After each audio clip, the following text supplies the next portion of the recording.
এজন্য আল্লাহর নবী রহমাতুল নবী হাদিস শরীফে বলেছেন, আমার উম্মতের সগীরা গুনাহগুলি মাফ হয়ে যায় আমার উম্মতেরা যখন নেক কাজে গিয়ে শামিল হয়, নেক কাজ করে। সুবহানাল্লাহ। যদি মানুষের জীবনে গুনাহ হয় কিছু সগীরা, আর কিছু গুনাহ হয় কবিরা গুনাহ, বড় বড় গুনাহ হয়।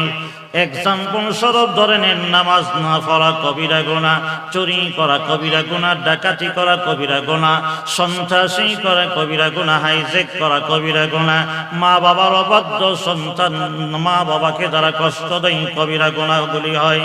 আল্লাহর নবী রাহমাতুল লিল আলামিন বলেছেন, বান্দার কবিরা গুনাহগুলি আল্লাহ মাফ করবে না যতক্ষণ পর্যন্ত বান্দা তওবা নাসুহা না করে। বান্দা যতক্ষণ তওবা না করে আল্লাহ রাব্বুল আলামিন ততক্ষণ পর্যন্ত বান্দার কবিরা গুনাহ মাফ করে না। জোরে কোন ঠিক না?